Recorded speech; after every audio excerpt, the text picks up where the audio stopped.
Hello dear students, welcome back. അപ്പോൾ നമുക്ക് next ക്വസ്റ്റ്യനിലേക്ക് കടക്കാം. Question number 235. ഗ്രംപി കമ്പനി ആട്ടോ. Grumpy company sells stress relieving toys, അതാണ് അവരുടെ product, and is happy with the progress it is making financially and it is growing and is profitable. Okay, അപ്പോൾ അവർ നല്ല പ്രോഗ്രസ് ഉണ്ടാക്കുന്നുണ്ട്, financially growing ആണ്, profitable ആണ്. There are however issue about its cash flows. അവരുടെ cash ഫ്ലോസിൽ കുറച്ച് issues ഉണ്ട്. An extract from the accounting records for the most recent financial period is as follows. അവരുടെ കുറച്ച് റെക്കോർഡ്സിലുള്ള ഫൈനാൻഷ്യൽ ഇൻഫർമേഷൻ പറഞ്ഞിട്ടുണ്ട്. ക്രെഡിറ്റ് സെയിൽസ് എന്താണ്, ക്യാഷ് സെയിൽ എന്താണ്, ഇത് രണ്ട് സെയിൽസ് ആണ്.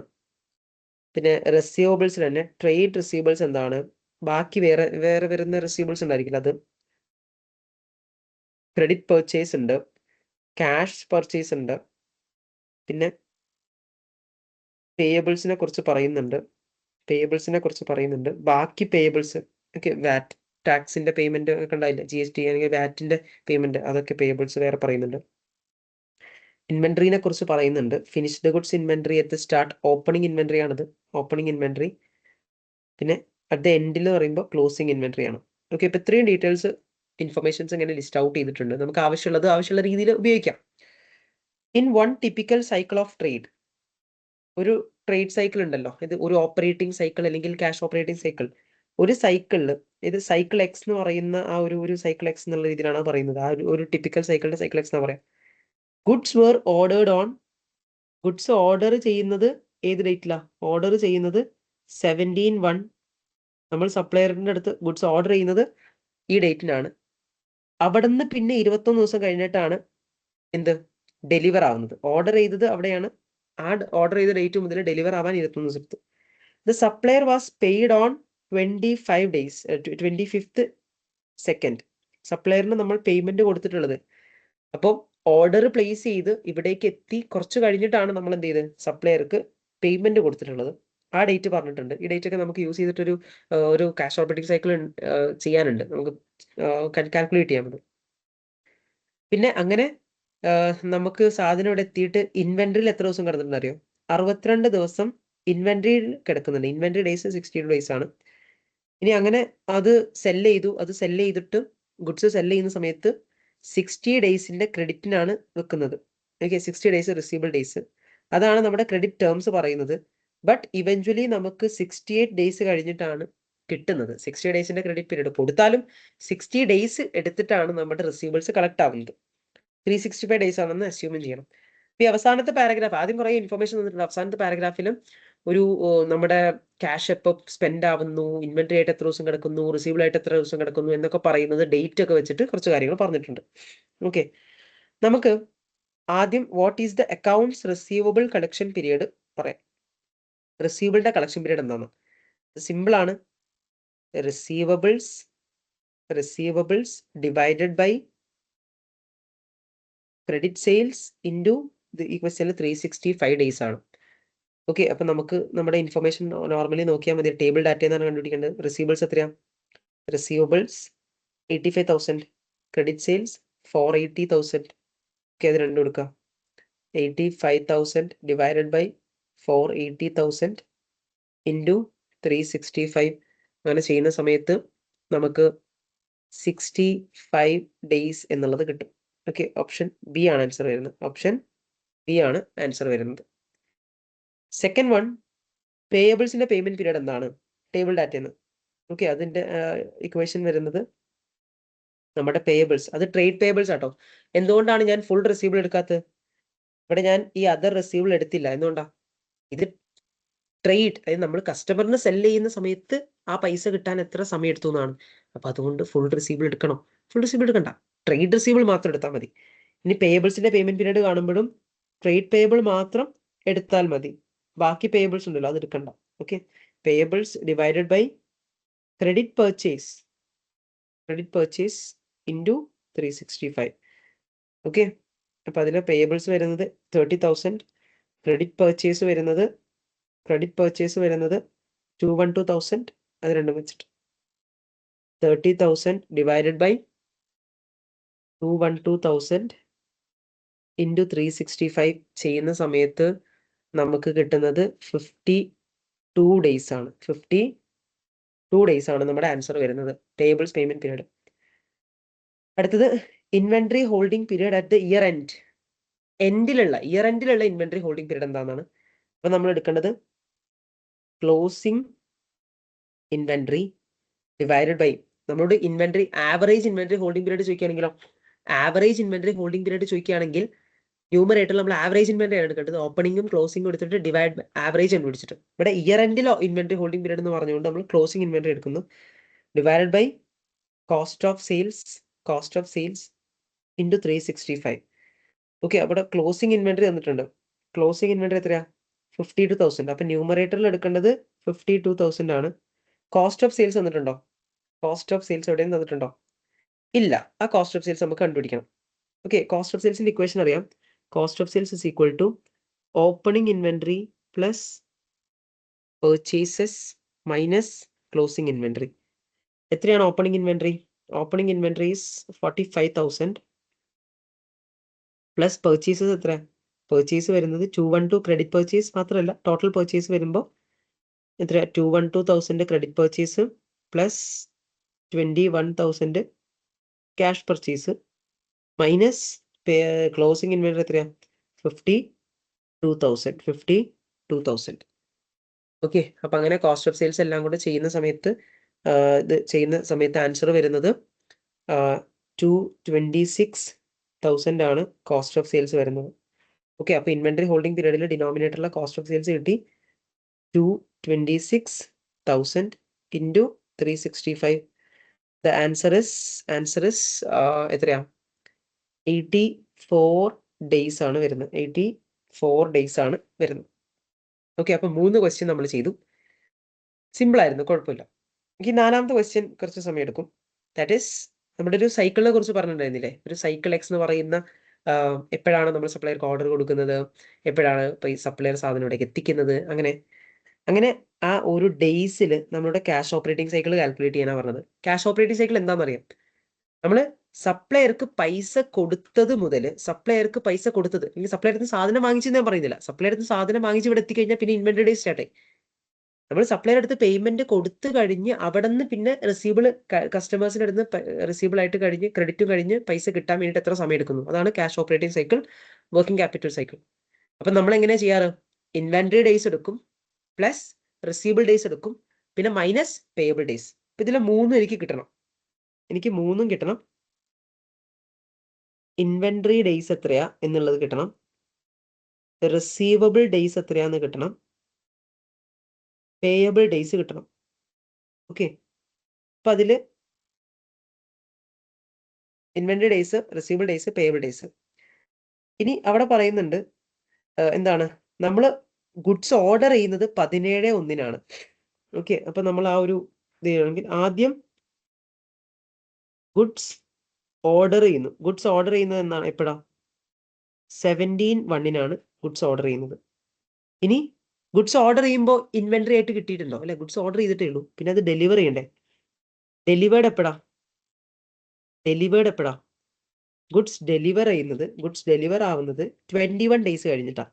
ഓർഡർ ചെയ്ത് 21 ഡേയ്സ് കഴിഞ്ഞിട്ടാണ് ഡെലിവർ ആവുന്നത്. ഇപ്പൊ 17, 18, 19, 20, 21, 17 ഓർഡർ ചെയ്യില്ലേ? 17, 18, 19, 20, 21,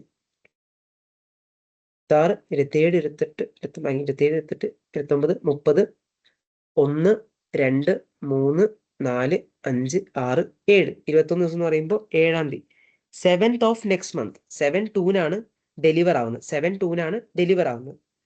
ഓക്കെ, ഡെലിവർ ആയി കഴിഞ്ഞാൽ പിന്നെന്തായി? ഇൻവെന്ററി ആയി. ഇൻവെന്ററി ആയിട്ട് എത്ര ദിവസം നിൽക്കുന്നു എന്നാ പറയുന്നത്? ഇൻവെന്ററി ആയിട്ട് 62 ദിവസം ഇൻവെന്ററി ആയിട്ട് റിമെയിൻ ആവുന്നു എന്നാ പറയുന്നത്. 62 ദിവസം. ഈ 62 ദിവസം എന്താണ്? ഇൻവെന്ററി ഡേയ്സ് ആണ്. ഓക്കെ, 62 ദിവസം ഇൻവെന്ററി ഡേയ്സ് ആണ്. ഡെലിവർ ആവുന്നത് 7/2 62 ദിവസം ഇൻവെന്ററി ഡേയ്സ് ആണ്. അങ്ങനെ പിന്നെന്തായി? പിന്നെ നമ്മൾ സെൽ ചെയ്യാണ്. സെൽ ഓൺ ക്രെഡിറ്റിനാണ് സെൽ ചെയ്യുന്നത്. അങ്ങനെ ക്രെഡിറ്റിന് സെൽ ചെയ്തിട്ട് പിന്നെ ഒരു 68 ദിവസം എടുത്തിട്ടാണ് ഇത് റിസീവബിൾ ഡേയ്സ്. 68 ദിവസം റിസീവബിൾ ഡേയ്സ് എടുത്തിട്ടാണ് പിന്നെ എന്ത് കിട്ടുന്നത്? ക്യാഷ് കിട്ടുന്നത്. അപ്പോൾ ക്യാഷ് കിട്ടുന്ന ഈ ഒരു പോയിന്റിലാണ്. അപ്പോൾ നമ്മൾ എന്താ ചെയ്യേണ്ടത്? ക്യാഷ് ഓപ്പറേറ്റിംഗ് സൈക്കിളിന് ഇൻവെന്ററി ഡേയ്സ് എടുക്കുന്നു plus receivable days, payable days. നമ്മൾ സപ്ലയർക്ക് പേയ്മെന്റ് കൊടുത്ത എപ്പോഴാണ് നോക്കണം. സപ്ലയർക്ക് പേയ്മെന്റ് കൊടുത്ത എപ്പോഴാണ് നോക്കൂ. Supplier was paid on 25/2. ഈ 25/2 എന്ന് പറഞ്ഞാൽ എപ്പോഴാണ്? സാധനം ഓർഡർ ചെയ്തത് 17/1. സാധനം ഇവിടെ ഡെലിവർ ആയത് 7/2. അതും കഴിഞ്ഞ് എപ്പോഴാണ്? 25/2 സെക്കൻഡ് മന്തിലെ 25-നാണ് എന്ത് പേയ്മെന്റ് നടത്തുന്നത്. അപ്പോൾ ഇവിടുത്തെ പേയബിൾസ് പീരീഡ് എത്രയാ? പേയബിൾസ് പീരീഡ് എത്രയാണ്? പേയബിൾസ് പീരീഡ് വരുന്നത് ഈ ഒരു പോയിന്റ് ഇല്ലേ, എനിക്ക് സാധനം ഡെലിവർ ചെയ്തില്ലേ, ഞാൻ ഓർഡർ ചെയ്തത് എന്നാണോ അന്ന് തൊട്ട് എനിക്ക് ക്രെഡിറ്റ് തരൂ? ഇല്ല. ഓർഡർ ചെയ്തിട്ട് അവരെത്തിക്കാൻ എടുക്കുന്ന സമയം അത് അവരുടെ ലീഡ് ടൈമാണ്. എനിക്കിവിടെ സാധനം എത്തിച്ചു കഴിഞ്ഞാൽ പിന്നെ പേയബിൾസ് ആയി.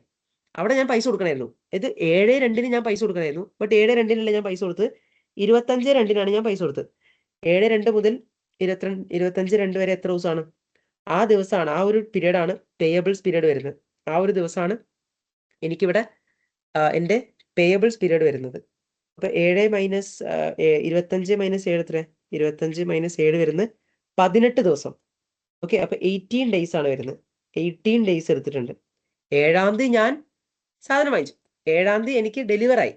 ആ 7-ാം തീയതി കഴിഞ്ഞിട്ട് 25-ാം തീയതി ഞാൻ പേയ്മെന്റ് കൊടുക്കുന്നത്. അപ്പോൾ 7 to 25 എത്ര ദിവസം? 18 ഡേയ്സ് ആണ് ഇവിടുത്തെ എന്ത് പേയബിൾ ഡേയ്സ് വരുന്നത്. അപ്പോൾ എനിക്ക് ഇൻവെന്ററി ഡേയ്സ് ഡയറക്റ്റ്ലി തന്നിട്ടുണ്ട്, റിസീവബിൾ ഡേയ്സ് ഡയറക്റ്റ്ലി തന്നിട്ടുണ്ട്. പേയബിൾ ഡേയ്സ് ഇങ്ങനെ കണ്ടുപിടിച്ചു. എങ്ങനെ കണ്ടുപിടിച്ചത്? ഞാൻ ഓർഡർ ചെയ്തത് 17/1. അവിടെ നിന്ന് പിന്നെ 21 ദിവസം എന്ന് പറയുമ്പോൾ 7/2. 7/2 മുതൽ 1 സെക്കൻഡ് 68 ഓക്കെ 7/2. ആ 7/2 മുതൽ 25 വരെ, 7/2 മുതൽ 25 വരെ നമ്മൾ നോക്കുന്ന സമയത്ത് എത്രയാ? 18 ദിവസമാണ് എനിക്ക് സപ്ലയറിന് പേയബിൾസ് ആയിട്ട് ഡേയ്സ് തന്നിട്ടുള്ളത്. അപ്പോൾ പേയബിൾസിന്റെ പീരീഡ് അവിടെ കിട്ടി. അങ്ങനെ എൻ്റെ ക്യാഷ് ഓപ്പറേറ്റിംഗ് സൈക്കിൾ എങ്ങനെ കണ്ടുപിടിക്കാം? Inventory days 62 days, receivable days 68 days, payable days 18 days. അത് കുറയ്ക്കുമ്പോൾ എൻ്റെ ക്യാഷ് ഓപ്പറേറ്റിംഗ് സൈക്കിൾ വരുന്നത് 112 ഡേയ്സ് വരും. അപ്പോൾ ആ ഒരു സൈക്കിൾ ഒരു സ്റ്റാൻഡേർഡ് സൈക്കിളിനെ കുറിച്ച് പറഞ്ഞില്ലേ, ആ സ്റ്റാൻഡേർഡ് സൈക്കിളിന് സപ്ലയർക്ക് പേയ്മെന്റ് കൊടുത്തിട്ട് ക്യാഷ് കസ്റ്റമറിന് കിട്ടാൻ വേണ്ടിയിട്ട് എത്ര ടൈം എടുത്തു, ക്യാഷ് ഓപ്പറേറ്റിംഗ് സൈക്കിൾ കാൽക്കുലേറ്റ് ചെയ്യാണ്. ഓക്കെ, ഒരു ടിപ്പിക്കൽ ഒരു ഡേറ്റ് ഒക്കെ പറഞ്ഞ് ഇന്ന ഡേറ്റിൽ സാധനം വാങ്ങിക്കുന്നു, അത് ഇത്ര കഴിഞ്ഞിട്ട് കിട്ടുന്നു, ഇൻവെന്ററി ഡേയ്സ്, അങ്ങനെ ആ ഒരു ഡേറ്റ് വെച്ച് ഡേയ്സ് കാൽക്കുലേറ്റ് ചെയ്തിട്ട് ക്യാഷ് ഓപ്പറേറ്റിംഗ് സൈക്കിൾ കണ്ടുപിടിക്കുന്ന ഒരു ടൈപ്പ് ഓഫ് റിക്വയർമെന്റ് ആണ് ഇവിടെ വന്നത്. Okay, next question last true or false, statement true ആണോ ഫോൾസ് ആണോ എന്നാണ് ചെക്ക് ചെയ്യേണ്ടത്. A long operating cycle is more serious in period of strong growth. Strong growth എന്ന് പറഞ്ഞാൽ എന്താ? ഒരു കമ്പനി വലിയ രീതിയിൽ ഗ്രോ ചെയ്തുകൊണ്ടിരിക്കുക, സ്ട്രോങ് ഗ്രോത്ത്, ആ കമ്പനിയുടെ ഓപ്പറേഷൻസ് ഒക്കെ ഭയങ്കരമായിട്ട് കൂടിക്കൊണ്ടിരിക്കും. ഓപ്പറേഷൻസ് ഭയങ്കരമായിട്ട് കൂടിക്കൊണ്ടിരിക്കുക എന്ന് പറഞ്ഞാൽ എന്താ? അവർക്ക് ക്യാഷിന്റെ റിക്വയർമെന്റും പെട്ടെന്ന് ആവശ്യം ഉണ്ടാകും. നല്ല ഗ്രോത്ത്, അപ്പൊ എല്ലാ കാര്യങ്ങളും ഭയങ്കര ഫാസ്റ്റ് ആയിട്ട് അവർ ചെയ്യുന്നുണ്ടാകും. അപ്പൊ അതുകൊണ്ട് തന്നെ അവർക്ക് ക്യാഷിന്റെ റിക്വയർമെന്റും കൂടുതലായിരിക്കും. ആ സമയത്ത് സൈക്കിൾ ലെങ്തൻ ആവുമെന്ന് പറഞ്ഞാൽ എന്താ? ക്യാഷ് കിട്ടാൻ ഒരുപാട് സമയം എടുക്കുന്നു. ഇത് ക്യാഷ് സ്പെൻഡ് ആയി കഴിഞ്ഞാൽ കസ്റ്റമറിൽ നിന്ന് കിട്ടാൻ വേണ്ടിയിട്ട് ഒരുപാട് സമയം എടുക്കുന്നു. അത് വളരെ ബുദ്ധിമുട്ടായിരിക്കും. അത് സീരിയസ് ആണ്. ഒരു ഗ്രോത്ത് സിറ്റുവേഷൻ ആണെങ്കിൽ സൈക്കിൾ ലെങ്തൻ ആവുന്നത് എന്താണ്? സീരിയസ് ഇഷ്യൂ ആണ്. ഓവർ ട്രേഡിംഗ് ഒക്കെ ആവുന്നത് അങ്ങനെയാണ്. ഓക്കെ, അപ്പൊ ഇതൊരു ട്രൂ സ്റ്റേറ്റ്മെന്റ് ആണ്. ഇതൊരു ട്രൂ സ്റ്റേറ്റ്മെന്റ് ആണ്. Next, operating cycle tend to be longer. നമ്മുടെ ഓപ്പറേറ്റിംഗ് സൈക്കിൾ ലോങ്ങർ ആയിരിക്കും എപ്പോ? ബ്രാൻഡ് ന്യൂ ബിസിനസ്സിന്. ഒരു പുതിയ ബിസിനസ് ആണെങ്കിൽ അവരുടെ സൈക്കിൾ എന്തായിരിക്കും? ലോങ്ങർ ആയിരിക്കും എസ്റ്റാബ്ലിഷ്ഡ് ബിസിനസ്സിനേക്കാൾ. ഇത് ശരിയാ. ഒരു കമ്പനി പുതിയതായിട്ട് വരികയാണെന്നുണ്ടെങ്കിൽ ആ കമ്പനിക്ക് എന്താ, സെല്ല് ചെയ്ത് കഴിഞ്ഞാൽ അവരുടെ ഇൻവെന്ററി ഒന്നും പെട്ടെന്ന് പോകില്ല. അപ്പോൾ ഇൻവെന്ററി ഡേയ്സ് കൂടുതലായിരിക്കും. ക്രെഡിറ്റ് സെയിൽ നടത്തിയാൽ തന്നെ റിസീവബിൾ കളക്ട് ചെയ്യാനും, അത് ആദ്യം കസ്റ്റമേഴ്സിനെ അട്രാക്ട് ചെയ്യണമെങ്കിൽ ക്രെഡിറ്റ് കൊടുക്കേണ്ടി വരും. അപ്പോൾ റിസീവബിൾ ഡേയ്സും കൂടുതലായിരിക്കും. ഇൻവെന്ററി ഡേയ്സ് കൂടുതലാണ്, റിസീവബിൾ ഡേയ്സ് കൂടുതലാണ്. പിന്നെ അവർക്ക് സപ്ലൈ എടുത്ത് പേയബിൾസ് ഒന്നും കൂടുതൽ കിട്ടൂല, പേയബിൾ ഡേയ്സ് കുറവാണ്. അപ്പോൾ ഒരു പുതിയ ബിസിനസ് ആണെങ്കിൽ എന്തായാലും അവരുടെ സൈക്കിൾ എന്തായിരിക്കും? കുറച്ച് ലെങ്തി ആയിരിക്കും. ഓക്കെ, അപ്പോൾ ആ സ്റ്റേറ്റ്മെന്റും ട്രൂ ആണ്. ഇതാണ് ക്വസ്റ്റ്യൻ നമ്പർ 235 വരുന്നത്. ഇതേ വീഡിയോയിൽ തന്നെ നമുക്ക് ക്വസ്റ്റ്യൻ നമ്പർ 236 കൂടെ ചെയ്യാം. This will be our last question in working capital management. Working capital management section ബിയിലെ ലാസ്റ്റ് ക്വസ്റ്റ്യൻ ആണിത്. ഓക്കെ, മാക്സ് കമ്പനി കേട്ടോ. Max company is a multinational company, ഒരുപാട് രാജ്യത്ത് ഓപ്പറേറ്റ് ചെയ്യുന്ന കമ്പനിയാണ്. Which has been reviewing its working capital management. അവരുടെ working capital management review ചെയ്തുകൊണ്ടിരിക്കുകയാണ്. അതിൽ ആദ്യം കുറച്ച് കാര്യങ്ങളെ കുറിച്ച് പറയുന്നുണ്ട്. ഒരു ഇൻവെന്ററി, കോമ്പണന്റ് എക്സ് എന്ന് പറയുന്ന ഇൻവെന്ററി, അതിന്റെ യൂണിറ്റ് പ്രൈസ് എന്താണ്, അതിന്റെ പെർച്ചേസ് പ്രൈസ് പെർ യൂണിറ്റ് എന്താണ് എന്നുള്ളതിനെ കുറിച്ച് പറഞ്ഞിട്ടുണ്ട്. കോമ്പണന്റ് എക്സ് എന്ന് പറയുന്ന ഒരു ഇൻവെന്ററി ഐറ്റം, കോമ്പണന്റ് എക്സ് എന്ന് പറയുന്ന ഒരു ഇൻവെന്ററി ഐറ്റം, ആ ഇൻവെന്ററി ഐറ്റമിന്റെ പെർച്ചേസ് പ്രൈസ് പറഞ്ഞിട്ടുണ്ട്. പിന്നെ നമ്മുടെ പേയബിൾസിന്റെ ബാലൻസ് പറഞ്ഞിട്ടുണ്ട്. രണ്ട് കമ്പനി, ഇത് രണ്ട് നമ്മുടെ സപ്ലൈസ് ആട്ടോ. പേയബിൾസ് എന്ന് പറയുമ്പോൾ നമ്മുടെ സപ്ലൈസ് ആണ്. ബാഡ് കമ്പനി എന്ന് പറയുന്ന ഒരു സപ്ലയർ, അയാളുടെ പേയബിൾ ഇത്രയാണ്. കോളിക്സ് കമ്പനിയുടെ പേയബിൾസിന്റെ ബാലൻസും തന്നിട്ടുണ്ട്. പേയബിൾസ് ആട്ടെ, പെർച്ചേസ് അല്ല, പേയബിൾസ് എത്രയാണ് അയാൾക്ക് കൊടുക്കാനുള്ളത്, ആവറേജ് അയാളുടെ പേയബിൾസിന്റെ എത്രയാണ് കീപ്പ് ചെയ്യുന്നത്. ഫസ്റ്റ് പാരഗ്രാഫ് വായിക്കാം. Max company has received an offer of a discount for bulk purchase from Bad company. Bad company ഇല്ലേ, ബാഡ് കമ്പനീൻ്റെ അടുത്ത് നിന്ന് ബൾക്കായിട്ട് പർച്ചേസ് ചെയ്യണമെങ്കിൽ, ബൾക്കായിട്ട് പർച്ചേസ് ചെയ്യാൻ പറയുമ്പോൾ നമ്മളിപ്പോൾ ഓർഡർ ചെയ്തുകൊണ്ടിരിക്കുന്ന ഒരു ക്വാണ്ടിറ്റി ഇല്ലേ, ഇപ്പം ഞാൻ ഓർഡർ ചെയ്തുകൊണ്ടിരിക്കുന്ന ഒരു ഓർഡർ ക്വാണ്ടിറ്റി ഉണ്ട്, അതിനേക്കാൾ ബൾക്കായിട്ടുള്ളൊരു ക്വാണ്ടിറ്റി ഓർഡർ ചെയ്യുകയാണെങ്കിൽ എനിക്ക് ഡിസ്കൗണ്ട് ഓഫർ ചെയ്തിട്ടുണ്ട്. ബാഡ് കമ്പനി എങ്ങനെ ഓഫർ ചെയ്തോ, 0.5% ഡിസ്കൗണ്ട് ആണ്. ഇപ്പോൾ ഉള്ള പർച്ചേസ് പ്രൈസ് എത്രയാ, 25 അല്ലേ, അതിൻ്റെ മുകളിൽ 0.5% ഡിസ്കൗണ്ട് കിട്ടും. ഓക്കെ, എത്ര വെച്ച് ഓർഡർ ചെയ്യണം, ഡിസ്കൗണ്ട് കിട്ടണമെങ്കിൽ 60,000 യൂണിറ്റ്സ് വെച്ച് ഓർഡർ ചെയ്യണം. ഓക്കെ, ഡിസ്കൗണ്ട് കിട്ടുന്ന ക്വാണ്ടിറ്റി ആണ് കേട്ടോ. ഡിസ്കൗണ്ട് കിട്ടേണ്ട റീ ഓർഡർ ക്വാണ്ടിറ്റി ആണ്. ഈ റീ ഓർഡർ ക്വാണ്ടിറ്റിയിലാണ് ഡിസ്കൗണ്ട് കിട്ടുക. ഓക്കെ, മാക്സ് കമ്പനി കറന്റ് അവർ കൺസ്യൂം ചെയ്യുന്നത് ഒരു വർഷം ഈച്ച് ഇയർ 2,40,000 യൂണിറ്റ്സ് ആണ്. That is annual demand. ആ ഒരു കോമ്പണന്റ് എക്സിന്റെ ആനുവൽ ഡിമാൻഡ് ആണ്. ഇപ്പൊ അവർ കറന്റ് ഓർഡർ ചെയ്തുകൊണ്ടിരിക്കുന്ന ഒരു ഓർഡറിംഗ് പോളിസി ഉണ്ടായിരിക്കില്ലേ, and current they places 20,000 units as order at the end of each month. ഓരോ മാസവും 20,000 വെച്ചാണ് അവർ ഓർഡർ ചെയ്യുന്നത്. അതാണ് ഇവരുടെ കറന്റ് ക്യൂ. ഇതാണ് കറന്റ് ഉള്ള ക്യൂ. കറന്റ് ഉള്ള റീ ഓർഡർ ക്വാണ്ടിറ്റി 20,000 ആണ്. ഡിസ്കൗണ്ട് കിട്ടണമെങ്കിൽ 60,000 വെച്ച് ഓർഡർ ചെയ്യണം. അതാണ് ബൾക്ക് പർച്ചേസ് ഡിസ്കൗണ്ട്. ആ സമയത്ത് നമുക്ക് കിട്ടുന്ന ഡിസ്കൗണ്ട് എത്രയാണ്, 0.5%. ഹോൾഡിംഗ് കോസ്റ്റ് എത്രയാണ്, $1 ആണ് പെർ യൂണിറ്റ് പെർ ഇയർ. ഇതാണ് CH. This is CH. Ordering cost 250 ആണ് per order, that is CO. Max company does not maintain any buffer inventory. Minimum inventory ഒന്നും കീപ്പ് ചെയ്യുന്നില്ല. അപ്പൊ ഇത്രയാണ് വരുന്നത്. അടുത്ത് കോളിക്സ് കമ്പനിയെ കുറിച്ചാണ്. അപ്പൊ അത് അടുത്തൊരു വേറെ കാര്യമാണ് പറയുന്നത്. അപ്പൊ നമുക്ക് എന്ത് ചെയ്യാം, ഇതിൽ ഈ മാക്സ് കമ്പനിയുടെ ഈ ഒരു ഡിസ്കൗണ്ടിനെ കുറിച്ച് പറയുന്നുണ്ടല്ലോ, അതിന്റെ എന്തെങ്കിലും റിക്വയർമെന്റ് ഉണ്ടെങ്കിൽ അത് ചെയ്തിട്ട് ബാക്കിയിലേക്ക് കടക്കാം. ഓക്കെ, അപ്പൊ ആദ്യത്തെ റിക്വയർമെന്റ് നോക്കൂ. Using A months as A basis, what is the financial consequence of accepting the bulk purchase discount. ആരാണ് എനിക്ക് ബൾക്ക് പർച്ചേസ് ഡിസ്കൗണ്ട് ഓഫർ ചെയ്തത്, ഏത് കമ്പനിയാ, എൻ്റെ ബാഡ് കമ്പനിയാണ് അല്ലെ. ബാഡ് കമ്പനി എനിക്ക് ഓഫർ ചെയ്തൊരു ബൾക്ക് പർച്ചേസ് ഡിസ്കൗണ്ട് ഇല്ലേ. ഇപ്പൊ ഞാൻ ഓർഡർ ചെയ്തുകൊണ്ടിരിക്കുന്ന 20,000 വെച്ചിട്ടാ, അതിൽ 60,000 വെച്ചതിലേക്ക് സ്വിച്ച് ചെയ്യുകയാണെന്നുണ്ടെങ്കിൽ ഡിസ്കൗണ്ട് തരാന്ന് പറഞ്ഞില്ലേ. അതിന്റെ ഫൈനാൻഷ്യൽ എഫക്ട് കാൽക്കുലേറ്റ് ചെയ്യാനാണ് ഇങ്ങനത്തെ ക്വസ്റ്റ്യൻസ് വന്നു. ഇൻവെന്ററി മാനേജ്മെന്റിൽ ഇങ്ങനത്തെ ക്വസ്റ്റ്യൻസ് വന്നു കഴിഞ്ഞാൽ എങ്ങനെ ചെയ്യണം എന്നുള്ളത് നമ്മൾ ഓൾറെഡി സെക്ഷൻ സി പ്രാക്ടീസിൽ പറഞ്ഞിട്ടുണ്ടായിരുന്നു. അതുപോലെ ഇവിടെ ചെയ്യാം. ഓക്കെ, എങ്ങനെയാ ചെയ്യാം നമ്മൾ. ഓക്കെ, അപ്പൊ നിങ്ങൾ എക്സാമിന് ചെയ്യുന്ന സമയത്ത് ഇതുപോലെ ഇങ്ങനെ സ്ട്രക്ചർഡ് ആയിട്ട് എഴുതണം കേട്ടോ. അപ്പൊ നിങ്ങൾക്ക് ഇപ്പോൾ പഠിക്കാൻ വേണ്ടിയിട്ട് ഇതൊക്കെ ചെയ്യാം. എക്സാമിന് 2 മാർക്സ് വരുന്ന സമയത്ത് ഇതൊക്കെ കുറേയൊക്കെ മൈൻഡിൽ കാൽക്കുലേഷൻ ഒക്കെ ചെയ്ത് കുറച്ച് കാര്യങ്ങൾ മാത്രം ചെയ്തിട്ട് ഫൈനൽ ആൻസർ കിട്ടിയാൽ മതി. അപ്പൊ ഇത് ചെയ്യേണ്ട രീതി ഞാൻ പറഞ്ഞു തരാണ്. ഇത്രയേ ഉള്ളൂ. കറണ്ട് സിറ്റുവേഷന് പിന്നെ ഡിസ്കൗണ്ട്, എത്ര ഡിസ്കൗണ്ടാ, 0.5% ഡിസ്കൗണ്ട് കിട്ടുന്ന സിറ്റുവേഷൻ. ഈ രണ്ട് സിറ്റുവേഷൻ എഴുതാം. എന്നിട്ട് എന്ത് ചെയ്യാം, ക്യൂ എഴുതാം. രണ്ട് കേസിന് ക്യൂ. കറന്റ് നമ്മൾ ഓർഡർ ചെയ്തുകൊണ്ടിരിക്കാൻ പറയുന്നത് 20,000 ആണ് നമ്മൾ ഓർഡർ ചെയ്യുന്നത്. ഡിസ്കൗണ്ട് കിട്ടണമെങ്കിൽ 60,000 യൂണിറ്റ്സ് വെച്ച് ഓർഡർ ചെയ്യണം. ഓക്കെ, ഈ 3 കേസിലും ഡിസ്കൗണ്ടിന്റെ കേസ് ആവുന്ന സമയത്ത് 3 കോസ്റ്റ് വരും.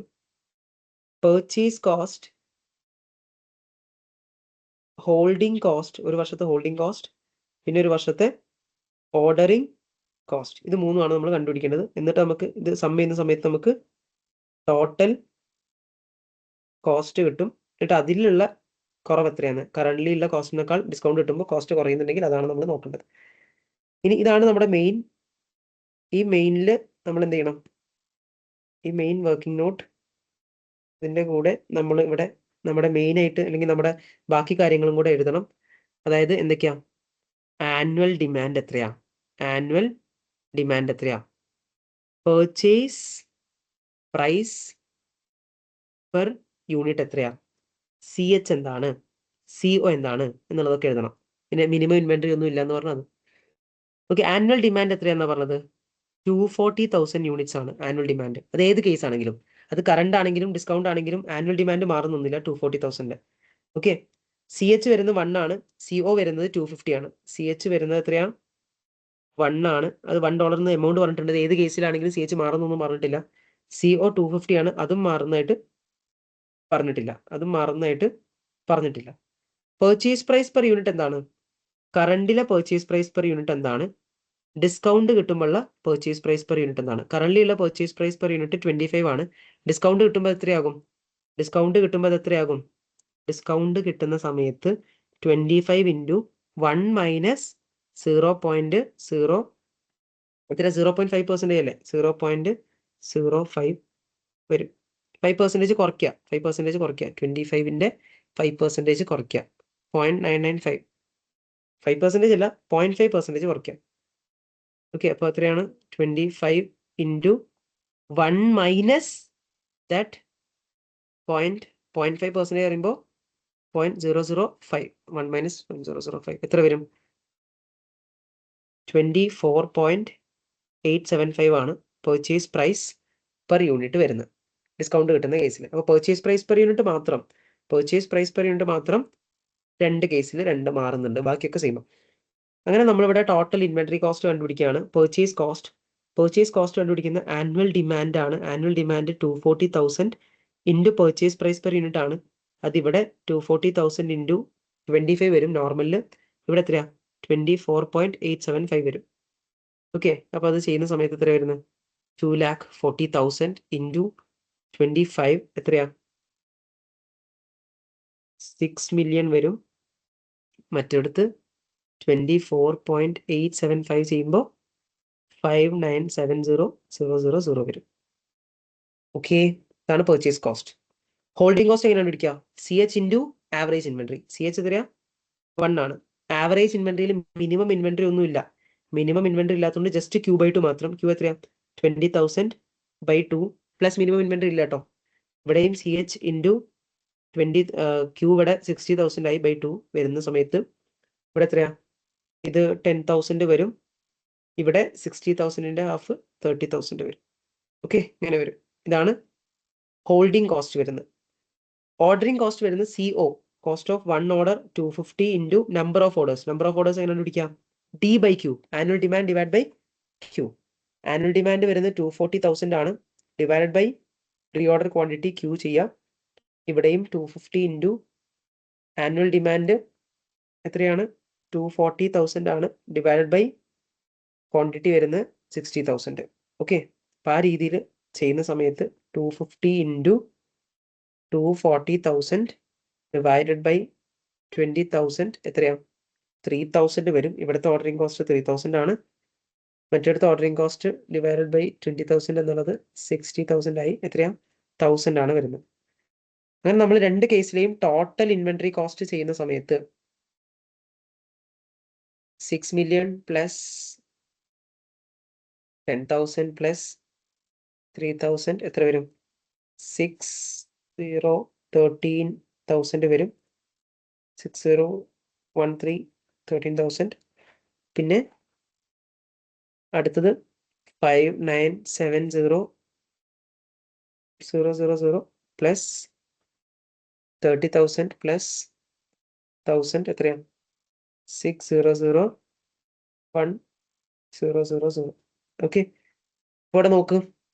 കറണ്ട്ലി ഉള്ള ടോട്ടൽ കോസ്റ്റിൽ നിന്നും ഡിസ്കൗണ്ട് അക്സെപ്റ്റ് ചെയ്യുകയാണെന്നുണ്ടെങ്കിൽ, അല്ലേ? ഡിസ്കൗണ്ട് അക്സെപ്റ്റ് ചെയ്യുകയാണെങ്കിൽ, അതായത് നമ്മൾ 60,000 വെച്ച് ഓർഡർ ചെയ്യുകയാണെങ്കിൽ കോസ്റ്റ് എന്താണ്? കുറയാണ്. അപ്പം എന്താ? സേവിങ്സ് ആണ് ഉണ്ടാവുന്നത്. എത്രയാണ് ഇവിടെ ഉണ്ടാവുന്നത്? സേവിങ്സ് ഉണ്ടാവുന്നത് എത്രയാ? നെറ്റ് സേവിങ്സ് ആണ്, നെറ്റ് ബെനിഫിറ്റ് ആണ് അവിടെ ഉണ്ടാവുന്നത്. 6013,000 മൈനസ് 60,001 $12,000 സേവിങ്സ് ആണ് ഉണ്ടാവുന്നത്. $12,000 സേവിങ്സ് ആണ് ഉണ്ടാവുന്നത്. അപ്പോൾ നമുക്ക് നോക്കാം. നമ്മുടെ ഫസ്റ്റ് റിക്വയർമെന്റ് ആയിരുന്നു. ഫസ്റ്റ് റിക്വയർമെന്റ് ഇങ്ങനെ ഈ ഒരു ബൾക്ക് പർച്ചേസ് ഡിസ്കൗണ്ട് അക്സെപ്റ്റ് ചെയ്യുകയാണെങ്കിൽ നമുക്ക് എന്താ? Net benefit of 12,000. Net benefit of 12,000. ഇതിന് ആൻസർ വരുന്നത് ഓപ്ഷൻ ബി ആണ് ഇതിന്റെ ആൻസർ വരുന്നത്.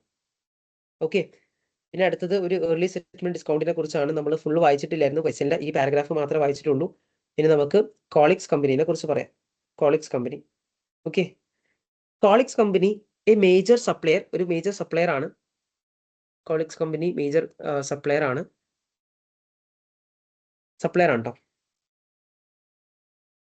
കോമ്പണന്റ് എം വേറെ, നേരത്തെ കോമ്പണന്റ് എക്സ് ആയിരുന്നു. ആ കോമ്പണന്റ് എം എന്ന് പറയുന്ന അടുത്ത കോമ്പണന്റിന്റെ സപ്ലയർ ആണ്. ഹാസ് ഓഫേർഡ്, ഇങ്ങോട്ടേക്ക് എന്തോ ഓഫർ ചെയ്തിട്ടുണ്ട്? സപ്ലയർ ഇങ്ങോട്ടേക്ക് ഒരു 1% ഏർലി സെറ്റിൽമെന്റ് ഡിസ്കൗണ്ട് ഓഫർ ചെയ്തിട്ടുണ്ട്. Payment within 30 days. 30 days pay ചെയ്യുകയാണെങ്കിൽ 1% ഡിസ്കൗണ്ട് തരും. കറന്റ് 72 days ആണ്. കറന്റ് 72 days ആണ് സെറ്റിൽ ചെയ്യാൻ എടുക്കുന്നത്. കറന്റ് 72 days ആണ് പേയബിൾ ഡേയ്സ്. ഇതാണ് കറന്റ് ഉള്ള പേയബിൾ ഡേയ്സ്. ഓക്കെ, പിന്നെ അടുത്തത് ഷോർട്ട് ടേം ഫൈനാൻസിന്റെ കോസ്റ്റ്. ഷോർട്ട് ടേം ഫൈനാൻസിന്റെ കോസ്റ്റ് 6% ആണ്. ഓവർ ഡ്രാഫ്റ്റ് ആണ്.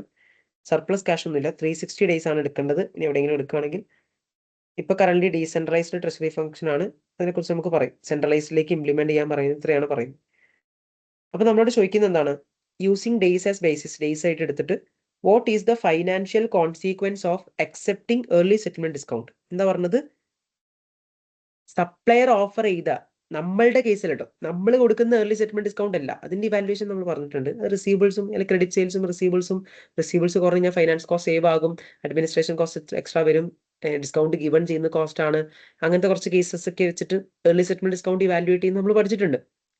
ഇത് സപ്ലയർ ഇങ്ങോട്ടേക്ക് ഓഫർ ചെയ്യാണ്. സപ്ലയർ ഇങ്ങോട്ടേക്ക് ഓഫർ ചെയ്യുന്ന ഏർലി സെറ്റിൽമെന്റ് ഡിസ്കൗണ്ട് ഇല്ലേ, അത് അക്സെപ്റ്റ് ചെയ്യുമ്പോൾ എന്താണ് ഫൈനാൻഷ്യൽ എഫക്ട് എന്നാണ് പറയുന്നത്. ഇത് ഇങ്ങനത്തെ ക്വസ്റ്റ്യൻ നമ്മൾ ക്ലാസ്സിൽ ചെയ്തിട്ടുണ്ട്. ഓക്കെ, നമ്മുടെ ഇൻ ടെക്സ്റ്റ് എക്സാമ്പിളിൽ നമ്മൾ ചെയ്തിട്ടുണ്ട്. സപ്ലയർ ഓഫർ ചെയ്യുന്ന ഏർലി സെറ്റിൽമെന്റ് ഡിസ്കൗണ്ട് അക്സെപ്റ്റ് ചെയ്യുകയാണെങ്കിൽ എന്തൊക്കെയാ? 2 കേസ് വരുന്നുണ്ട്. ഡിസ്കൗണ്ട് അക്സെപ്റ്റ് ചെയ്യുന്ന സമയത്ത് നമുക്ക് ബെനിഫിറ്റും ഉണ്ട്, കോസ്റ്റും ഉണ്ട്. എന്താണ് നമുക്ക് കിട്ടുന്ന ബെനിഫിറ്റ്? സപ്ലയർ ഓഫർ ചെയ്ത ഡിസ്കൗണ്ട് അക്സെപ്റ്റ് ചെയ്യുമ്പോൾ ഡിസ്കൗണ്ട് ആണ് ഇവിടുത്തെ ബെനിഫിറ്റ്. എത്ര ഡിസ്കൗണ്ട് കിട്ടി എന്നുള്ളതാണ് ബെനിഫിറ്റ്. കോസ്റ്റ് എന്താണ്? എക്സ്ട്രാ ഫൈനാൻസ് കോസ്റ്റ് വരും. എങ്ങനെ എക്സ്ട്രാ ഫൈനാൻസ് കോസ്റ്റ് വരിക? എക്സ്ട്രാ ഫൈനാൻസ് കോസ്റ്റ് എങ്ങനെ വരിക എന്നറിയോ? സപ്ലയറിന്റെ ഡിസ്കൗണ്ട് അക്സെപ്റ്റ് ചെയ്യണമെന്നുണ്ടെങ്കിൽ 72 ദിവസം പേയബിൾസ് എടുക്കുന്നിടത്ത് 30 ദിവസം കൂടെ അടക്കണ്ടേ? അപ്പൊ പേയബിൾസിന്റെ പീരീഡ് കുറയുന്നുണ്ട്. പേയബിൾസിന്റെ പീരീഡ് കുറയുമ്പോൾ പേയബിൾസ് അത്രയും കുറയും. ആവറേജ് പേയബിൾസ് അത്രയും കുറയും. ആ ആവറേജ് പേയബിൾസ് എത്രയും കുറയുന്നത്? ഡിക്രീസ് ഇൻ പേയബിൾസ് വരൂലേ? ആ ഡിക്രീസ് ഇൻ പേയബിൾസ് നമ്മൾ ഓൾട്ടർനേറ്റീവ്ലി അതർ സോഴ്സിൽ നിന്ന് ഫൈനാൻസ് ചെയ്യേണ്ടി വരും. അപ്പൊ അതുകൊണ്ട് ഒരു എക്സ്ട്രാ ഫൈനാൻസ് കോസ്റ്റ് വരും. ഇത് രണ്ടിന്റെയും കൂടെ നെറ്റ് ഫിഗർ ആയിരിക്കും നമുക്ക് കിട്ടുന്ന നെറ്റ് കോസ്റ്റോ അല്ലെങ്കിൽ നെറ്റ് ബെനിഫിറ്റോ എന്ന് വരുന്നത്. അപ്പൊ അതെങ്ങനെ കണ്ടുപിടിക്കാന്ന് വെച്ചാൽ ഇത്രയേ ഉള്ളൂ. അപ്പൊ നമ്മൾ എന്ത് ചെയ്യും? ഡിസ്കൗണ്ട് ഉള്ള കേസും ഡിസ്കൗണ്ട് ഇല്ലാത്ത കേസും. ഓക്കെ, വിത്തൗട്ട് ഡിസ്കൗണ്ട് അല്ലെ, വിത്തൗട്ട് ഡിസ്കൗണ്ട്, ഈ സപ്ലയർ ഓഫർ ചെയ്ത ഡിസ്കൗണ്ട് അക്സെപ്റ്റ് ചെയ്യാത്ത സിറ്റുവേഷൻ, പിന്നെ വിത്ത് ഡിസ്കൗണ്ട്, ഏതാ ഡിസ്കൗണ്ട് അക്സെപ്റ്റ് ചെയ്ത സിറ്റുവേഷൻ, അത് വെച്ചിട്ട് നമ്മൾ കമ്പയർ ചെയ്യും. ആദ്യം നമ്മൾ എന്താ ചെയ്യേണ്ടത്? ആനുവൽ പെർച്ചേസ് ആണ് കണ്ടുപിടിക്കേണ്ടത്. ആനുവൽ പെർച്ചേസ് കണ്ടുപിടിക്കുക. നമ്മൾ ചെയ്യുന്ന ഒരു രീതി ഉണ്ട്. പെർച്ചേസ് കണ്ടുപിടിക്കുക, പേയബിൾ ഡേയ്സ്, നമ്മുടെ ആനുവൽ പെർച്ചേസ് പേയബിൾ ഡേയ്സ് എന്താണ്? Average payables. ഇത് നമ്മൾ ഓഫർ ചെയ്യുന്ന, നമ്മൾ കസ്റ്റമേഴ്സിന് ഓഫർ ചെയ്യുന്നതാണെങ്കിൽ credit sales, receivable days, average receivables. അത് പേയബിൾസ് ആയതുകൊണ്ട്, സപ്ലയറുടെ കേസ് ആയതുകൊണ്ട് മൊത്തം മാറി. ആനുവൽ പെർച്ചേസ് എത്രയാണ്? ഇവിടെ നമുക്ക് ആനുവൽ പെർച്ചേസ് തന്നിട്ടുണ്ടോ? കോളിക്സ് കമ്പനീൻ്റെ അടുത്ത് നിന്ന് ഒരു വർഷം പെർച്ചേസ് ചെയ്യുന്ന ആനുവൽ പെർച്ചേസ് എവിടെയും തന്നിട്ടുണ്ടോ? തന്നിട്ടില്ല. പകരം ഇവിടെ എന്താ തന്നിട്ടുള്ളത്? കോളിക്സ് കമ്പനിയുടെ പേയബിൾസ് തന്നിട്ടുണ്ട്. കറന്റ് ഇല്ല കേട്ടോ. സെറ്റിൽമെന്റ് ഡിസ്കൗണ്ട് ഇപ്പൊ നമ്മൾ ആ സെറ്റിൽമെന്റ് ഡിസ്കൗണ്ട് എന്ത് ചെയ്യുന്നില്ല, അക്സെപ്റ്റ് ചെയ്യുന്നില്ല. അപ്പൊ നമ്മൾ 72 ഡേയ്സ്, ഇപ്പൊ കറന്റ് നമ്മൾ 72 ഡേയ്സിന്റെ പേയബിൾസ് എടുക്കുന്നുണ്ട്. ആ 72 ഡേയ്സിന്റെ പേയബിൾസ് എടുക്കുന്ന പേയബിൾസ് തന്നിട്ടുണ്ട്. ഇപ്പൊ കറന്റ് ഉള്ള ആവറേജ് പേയബിൾസ് എത്രയാണ്? വിത്തൗട്ട് ഡിസ്കൗണ്ടിലുള്ള ആവറേജ് പേയബിൾസ് എത്രയാണ്? 3,200,000, അത് 3.2 മില്യൺ ആണ്. ഇപ്പൊ ആവറേജ് പേയബിൾസ് എത്രയാണ്? ഇപ്പൊ കറന്റ് ഉള്ള ആവറേജ് പേയബിൾസ് 3.2 മില്യൺ ആണ്. 3.2 മില്യൺ ആണ് ഇപ്പൊ കറന്റ് ഉള്ള ആവറേജ് പേയബിൾസ്. അതാണ് ക്വസ്റ്റ്യനിൽ തന്നിട്ടുള്ളത്. അല്ലാതെ ഒരു വർഷത്തെ പെർച്ചേസ് തന്നിട്ടില്ല. പേയബിൾസ് തന്നിട്ടുണ്ട്. ആൻഡ് ഓൾസോ ഈ ഒരു പാരഗ്രാഫിൽ എന്ത് പറഞ്ഞിട്ടുണ്ട്? കറന്റ് കറൻലി നമ്മൾ 72 ദിവസം എടുക്കുന്നുണ്ടെന്ന് പറഞ്ഞിട്ടുണ്ട്. പേയബിൾ ഡേയ്സും പറഞ്ഞിട്ടുണ്ട്. കറൻലി ഉള്ള പേയബിൾ ഡേയ്സും പറഞ്ഞിട്ടുണ്ട്. 72 ഡേയ്സ് ആണെന്ന് പറഞ്ഞിട്ടുണ്ട്. 72 ഡേയ്സ് ആണെന്നും പറഞ്ഞിട്ടുണ്ട്. പെർച്ചേസ് പറഞ്ഞിട്ടില്ല. ഓക്കെ, ഇനി ഡിസ്കൗണ്ട് കിട്ടുമ്പോൾ നമ്മുടെ പേയബിൾ ഡേയ്സ് എത്രയാകും? ഡിസ്കൗണ്ട് എടുക്കണമെന്നുണ്ടെങ്കിൽ നമ്മൾ 30 ദിവസം കൊണ്ട് പേ ചെയ്യണം. അപ്പോൾ ഡിസ്കൗണ്ട് എടുക്കുമ്പോഴുള്ള പേയബിൾ ഡേയ്സ് എത്രയാണ്? 30 ഡേയ്സ്. നമുക്ക് നമ്മുടെ കോസ്റ്റ് കാണണമെന്നുണ്ടെങ്കിൽ ഈ ഇപ്പോൾ കറൻലി ഉള്ള ആവറേജ് പേയബിളും 30 ദിവസം കൊണ്ട് സെറ്റിൽ ചെയ്യാനുള്ള ആവറേജ് പേയബിളും കണ്ടുപിടിക്കണം. അപ്പോൾ ആ ആവറേജ് പേയബിൾ കണ്ടുപിടിക്കണമെങ്കിലോ ആനുവൽ പർച്ചേസ് കിട്ടണം. ആനുവൽ പർച്ചേസ് എന്താണോ അത് കിട്ടിയാൽ മാത്രമേ നമുക്ക് 30 ദിവസത്തെ വെച്ചിട്ട് ഇത് കണ്ടുപിടിക്കാൻ പറ്റുള്ളൂ. അപ്പോൾ നമുക്ക് ആനുവൽ പർച്ചേസ് കിട്ടണം. എങ്ങനെ ആനുവൽ പർച്ചേസ് കിട്ടാം? ഇത് രണ്ടും വെച്ചിട്ട് ആനുവൽ പർച്ചേസ് കണ്ടുപിടിക്കണം. എങ്ങനെ? നമുക്കറിയുന്ന ഇക്വേഷൻ എന്താ? നമുക്കറിയുന്ന equation payable days is equal to average payables divided by credit purchase into ഇവിടെ 360 ആണ് ഉപയോഗിക്കേണ്ടത്. ഓക്കെ, ഇതിൽ ഏതൊക്കെയാണ് നമുക്കറിയാം? പേയബിൾ ഡേയ്സ് അറിയാം. പേയബിൾ ഡേയ്സ് 72 ആണെന്ന് അറിയാം. ആവറേജ് പേയബിൾ എത്രയാണെന്ന് അറിയാം? 3200 ആണെന്ന് അറിയാം. അങ്ങനെയാണെങ്കിൽ നമുക്ക് പെർച്ചേസ് കണ്ടുപിടിച്ചൂടെ? പെർച്ചേസ് നമുക്ക് കണ്ടുപിടിക്കാൻ വേണ്ടി പറ്റും. ഈ താഴെയുള്ള പെർച്ചേസ് കണ്ടുപിടിക്കുകയാണ്. താഴെയുള്ള പെർച്ചേസ് അപ്പുറത്തേക്ക് കൊണ്ടുപോകുമ്പോൾ പെർച്ചേസ് ആകും. പെർച്ചേസ് ഇസ് ഈക്വൽ ടു ഇവിടെ 3200 ഇൻറ്റു 360 ഉണ്ട്. ആ 72 ഇപ്പുറത്തേക്ക് വരുമ്പോൾ 72 ഡിവൈഡ് ആവും. ഇങ്ങനെ വരും പെർച്ചേസ്. ഓക്കെ, ഇതിൽ നിന്നും ഈ പെർച്ചേസ് കണ്ടുപിടിക്കുകയാണ്. Purchase is equal to 3200 into 365 divided by 72 എത്രയാ? 16,222 വരും. 16,222 വരും.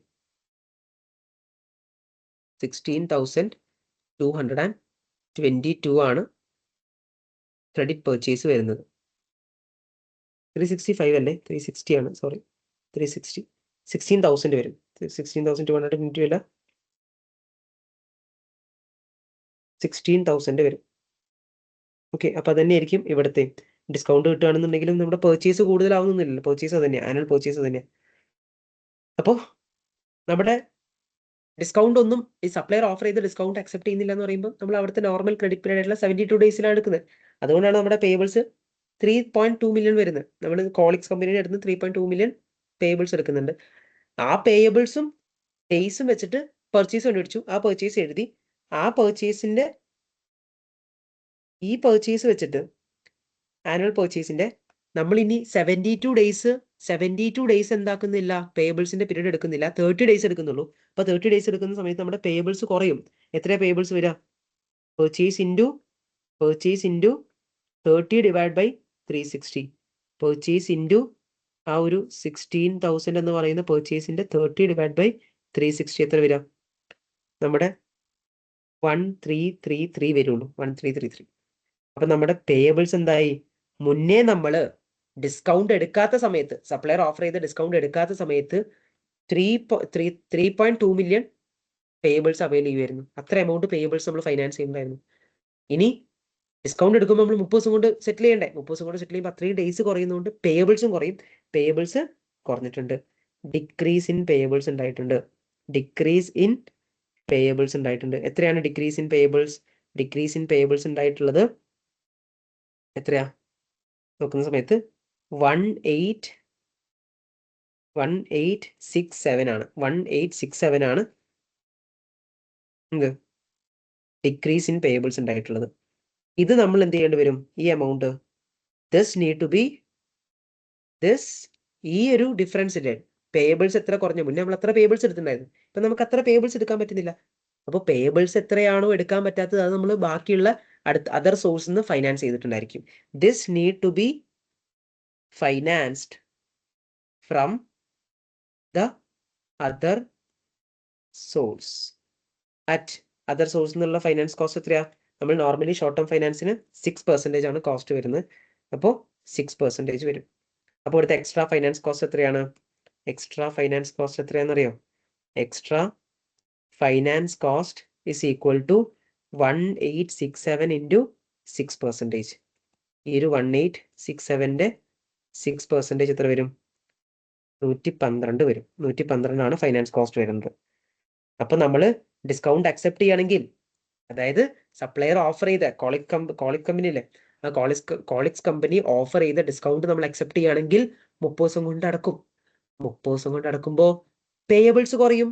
പേയബിൾസ് കുറയുമ്പോൾ ആ ഡിഫറൻസ് ഇൻ പേയബിൾസ് ഇല്ലേ, അത് നമ്മൾ എക്സ്ട്രാ ഫൈനാൻസ് ചെയ്യേണ്ടി വരും. അപ്പൊ അതിന്റെ ഫൈനാൻസ് കോസ്റ്റ് എത്രയാണെന്ന് നമ്മൾ കണ്ടുപിടിച്ചു, 112 പറഞ്ഞിട്ട്. അപ്പൊ 112 നമ്മുടെ കോസ്റ്റ് വരുന്നത്. 112 നമുക്ക് കോസ്റ്റ് വരുന്നത്. ഡിസ്കൗണ്ട് അക്സെപ്റ്റ് ചെയ്യുകയാണെങ്കിൽ വരുന്ന കോസ്റ്റ് 112, അതായത് 1,12,000 കോസ്റ്റ് വരുന്നത്. ഇനി നമുക്കൊരു ബെനിഫിറ്റ് കിട്ടുന്നുണ്ട്. എന്താണ് നമുക്ക് കിട്ടുന്ന ബെനിഫിറ്റ്? നമുക്ക് കിട്ടുന്ന ബെനിഫിറ്റ് ഡിസ്കൗണ്ട് ആണ്. ഡിസ്കൗണ്ട് റിസീവ്ഡ്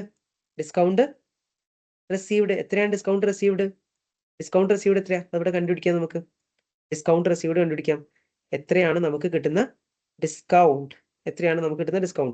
നമുക്ക് കിട്ടുന്ന ഡിസ്കൗണ്ട് എത്രയാ? നമ്മൾ ഒരു വർഷം എത്ര പർച്ചേസ് ചെയ്യുന്നുണ്ട്? ഒരു വർഷം നമ്മൾ 16,000 പർച്ചേസ് ഉണ്ട് അല്ലെ? ഒരു വർഷം നമ്മൾ 16,000 പർച്ചേസ് ഉണ്ട്. ആ 16,000 പർച്ചേസ് ഒരു വർഷം നമ്മൾ 16,000, ഇത് 16,000 10,000 അത്രയും പർച്ചേസ് ഉണ്ട്. ആ പർച്ചേസ് ഒക്കെ ഡിസ്കൗണ്ട് അക്സെപ്റ്റ് ചെയ്യുമ്പോൾ എത്ര ദിവസം കൊണ്ട് കൊടുക്കുന്ന? 30 ദിവസം കൊണ്ട് കൊടുക്കുക. അപ്പൊ 30 ദിവസം കൊടുക്കുന്ന സമയത്ത് എനിക്ക് 1% ഡിസ്കൗണ്ട് ഇങ്ങനെ കിട്ടും. എത്ര കിട്ടും? ഡിസ്കൗണ്ട് എത്ര കിട്ടുന്നത്? കോളിക്സ് കമ്പനിയുടെ ഡിസ്കൗണ്ട് എത്രയാ? കോളിക്സ് കമ്പനിയുടെ ഡിസ്കൗണ്ട് പറയുന്നത് 1% ഡിസ്കൗണ്ടാ. ആ 1% ഡിസ്കൗണ്ട് എനിക്ക് കിട്ടൂലേ? ആ 16,000 മുകളിലും. ആ 16,000 ഞാനിങ്ങനെ എനിക്ക് 16,000 പർച്ചേസ് ചെയ്ത് നടത്തി, അത് ഞാൻ കൊടുക്കുന്ന സമയത്തൊക്കെ 30 ദിവസം കൊണ്ട് കൊടുക്കുമ്പോൾ ആ കൊടുക്കുന്ന സമയത്ത് എനിക്ക് 1% ഡിസ്കൗണ്ട് കിട്ടിയിട്ട് ടോട്ടൽ എത്ര ഡിസ്കൗണ്ട് കിട്ടിയിട്ടുണ്ടായിരിക്കും? ഈ 16,000 മുകളിൽ 1% ഡിസ്കൗണ്ട്, ദാറ്റ് ഈസ് 160, ഇതിൽ 1,60,000 ഡിസ്കൗണ്ടും കിട്ടിയിട്ടുണ്ട്. അപ്പോൾ ഈ ഒരു സെറ്റിൽമെന്റ് ഡിസ്കൗണ്ട് ഇല്ലേ, സപ്ലയർ ഓഫർ ചെയ്ത ഡിസ്കൗണ്ട് ഞാൻ അക്സെപ്റ്റ് ചെയ്യുകയാണെങ്കിൽ എനിക്ക് കിട്ടുന്ന ബെനിഫിറ്റ് 160 ആണ്. വരുന്ന കോസ്റ്റ് 112 ആണ്. അപ്പോൾ ഇവിടുത്തെ നെറ്റ് ബെനിഫിറ്റ് എന്താ? നെറ്റ് ബെനിഫിറ്റ് എന്താ? 160 minus 112, that is 48. That is 48,000 benefit ആണ്. ഓക്കെ, അപ്പോൾ ഇവിടുത്തെ ആൻസർ വരുന്നത് ഓപ്ഷൻ എ ആണ്. 48,000 ബെനിഫിറ്റ് ആണ് നമ്മുടെ ആൻസർ വരുന്നത്.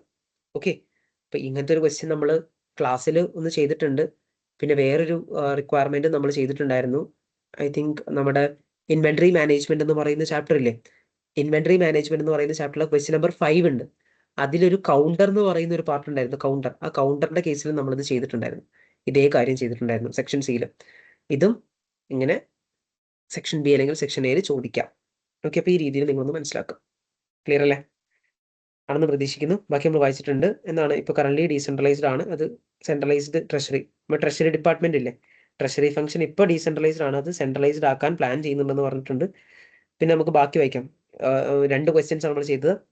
ക്വസ്റ്റ്യൻ നമ്പർ സി ചെയ്യാം. In relation to managing foreign account receivable, ഫോറിനിലേക്ക് നമ്മൾ ട്രേഡ് ചെയ്യുന്ന സമയത്ത് റിസീവബിൾ ആവില്ലേ, അതിന്റെ മാനേജ്മെന്റ് നമ്മളൊരു ടോപ്പിക് പഠിച്ചിട്ടുണ്ടായിരുന്നു, ഫോറിൻ റിസീവബിൾസ് മാനേജ്മെന്റ് ആയിട്ട്. താഴെ പറയുന്ന ഏത് സ്റ്റേറ്റ്മെന്റ് ആണ് കറക്റ്റ് എന്നാണ് ചോദിക്കുന്നത്. First, companies expecting to receive foreign currency from foreign accounts receivable management, foreign accounts receivables will concerned about the risk of foreign currency appreciating against domestic currency.